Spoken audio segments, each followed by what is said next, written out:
Bismillahirrahmanirrahim. Wasalisu jeung ari nomor katiluna eta ayakuna yen bukti.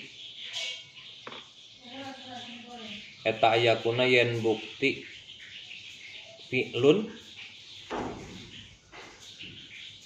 teh kana fi'lu salat. Wasalisu jeung ari nomor katiluna eta ayakuna yen bukti fi'lu salat fi siddatil khaufi dina banget sieun. Watahamil harbi jeung berkecamukna peperangan. Watahamil harbi jeung berkecamuk paciweuhna peperangan. Wa ari tihamul harbi kinayatun eta kinaya an siddatil ikhtilati tina bangetna pacampur. An siddatil ikhtilati tina bangetna pacampur bainal qaumi antara kaum bihai suyal tasiku kusa kira-kira paantel naon lahmu ba'dihim daging sawarehna kaum biba'din ka sawarehna deui. Bainal qaumi antara kaum bihai suyal tasiku kusa kira-kira paantel naon lahmu ba'dihim sawareh naon daging sawarehna kaum biba'din ka sawareh deui. Fala yatamakkanu jeung teu narima mungkin kaum mintarkil kitali tina ninggalkeun perang. Wala yakdiruna jeung teu sanggup kaum alan nuzuli kana eureun.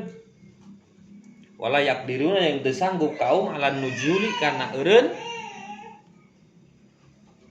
Inkanu lamun bukti kaum rukbanan eta tutumpakan. Inkanu lamun bukti kaum rukbanan eta tutumpakan. Wala alal inhirafi jeung teu sanggup ngabalieur. Malengos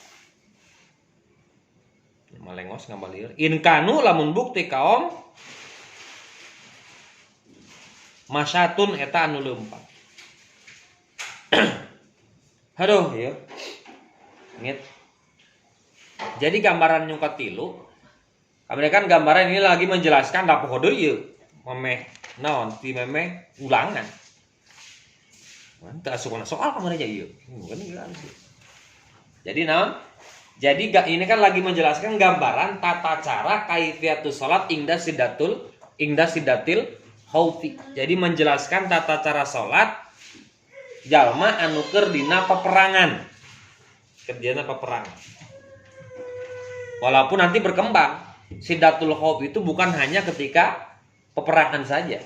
Nah, cuma yang dijelaskan di sini adalah siddatul khauf itu dijelaskan kondisinya ketika ada dalam kondisi peperangan. Maka telah dijelaskan dua gambaran yang pertama.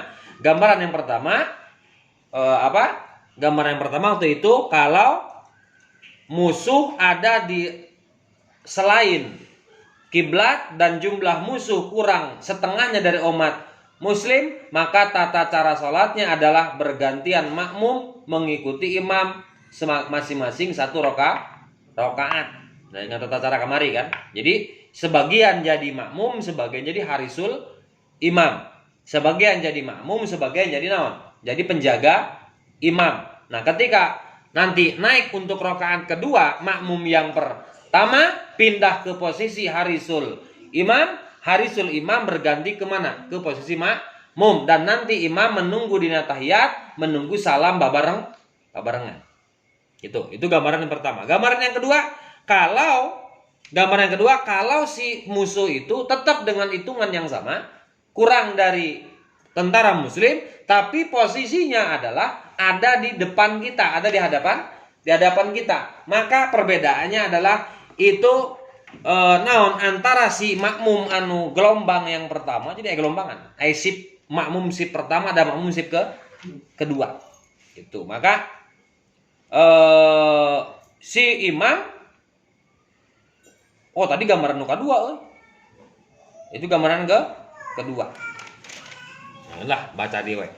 Nah, sekarang yang ketiga, Kumaya, kalau posisinya baik imam ataupun makmum tidak mungkin melakukan sholat secara berjamaah. Jangankan berjamaah, sendiri pun susah. Apa? Karena terjadi berkecamuknya peperangan. Sehingganya orang muslim tidak mungkin bisa meninggalkan peperangan ala nuzuli, eureun tina peperangan, ataupun keluar dari medan peperangan untuk melakukan sholat. Kumaha carana kos gitu? Apakah keke orang kudu sholat berjamaah bari perang?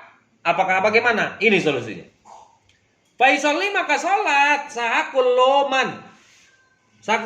Sahakullun sakur saban-saban sahiji minal qaumi ti kaum.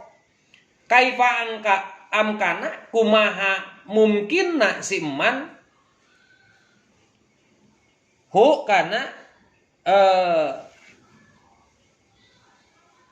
fi'lun salat.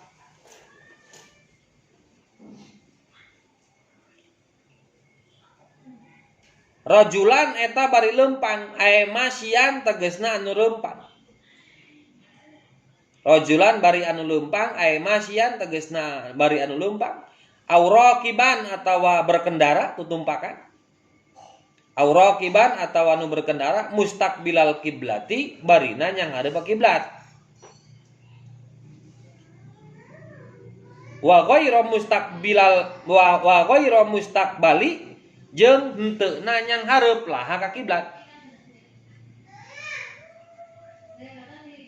Wa yu'dzaruna jeung narima diuturan kaum fil a'mali dina pagawean al kasirati anu gede, anu loba. Fi sholati dina salat kador batin seperti pirang-pirang tenggelan mutawaliatin anu tuluy. Nah, ini keluar dari naon? Keluar dari ketentuan umumnya sholat. Karena ini apa namanya? Naon? Jadi ulah sok soleh.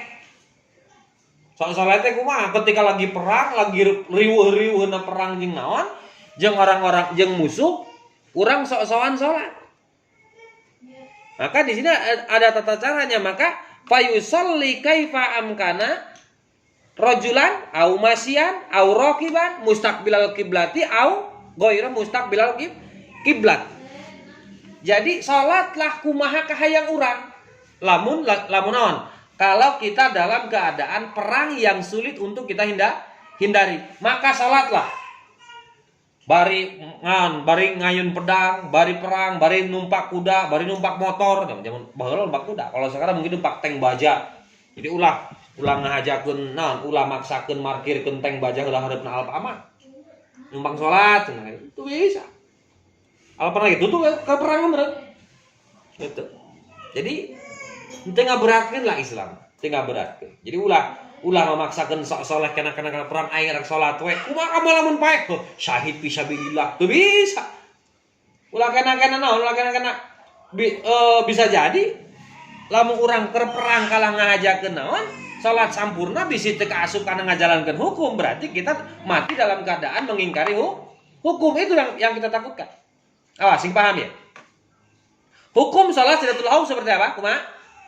Salatlah kaifam kana kumaha kahayang urang, kumaha kondisi urang. Lamun kondisi keur ngayunkeun pedang, maka salatlah sambil ngayunkan pedang. Kalau kondisi lagi berkendara, maka salat sambil berkendara. Kalau posisinya kita lagi contoh dalam perang itu aya nu main tumbak, maka salatlah bari main tuh tumbak dan lain sebagainya.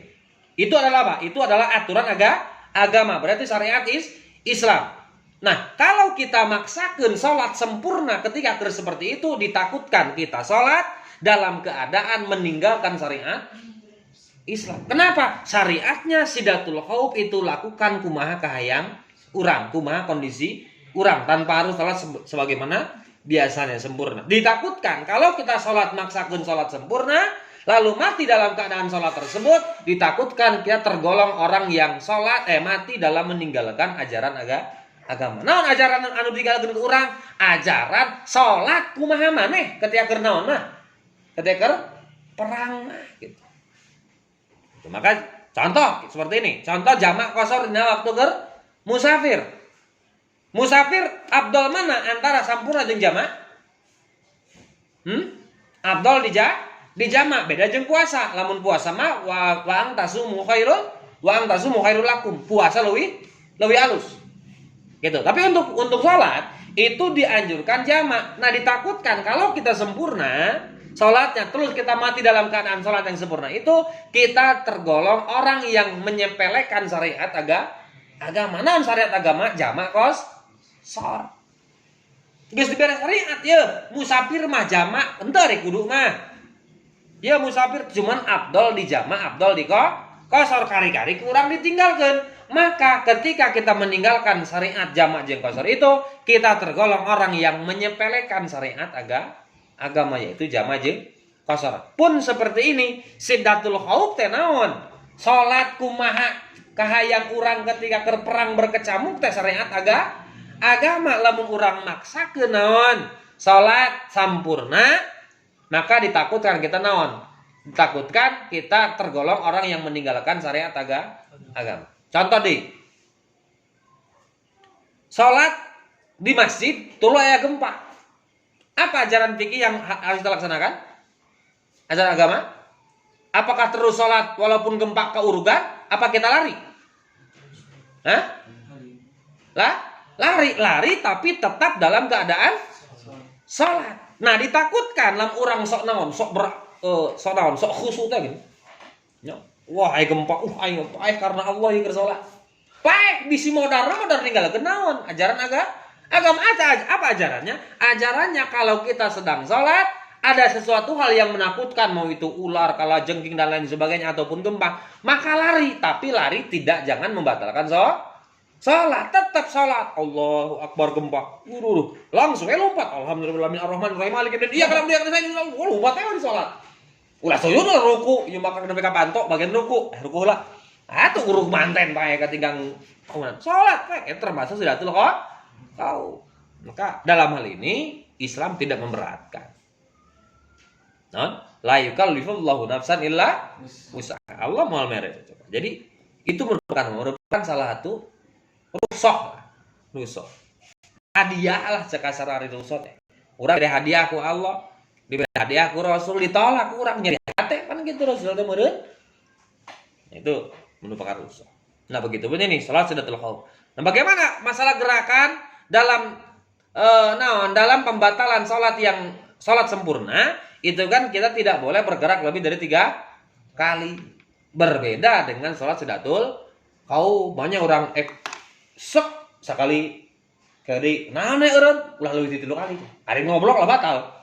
Kalau tidak apa-apa, waku berperang jeung orang-orang naon, jeung musuh Islam tidak apa-apa. Karena apa? Karena cek dia di wayu daruna fil a'malil al-kasirati fi sholati kadarbatil lihat waktu kita banyak yang berterus-menerus yang keluar dari koridor hukum asalnya salat tidak boleh bergerak lebih 3 kali, maka dina kaayanan siddatul khauf eta hukumna pura.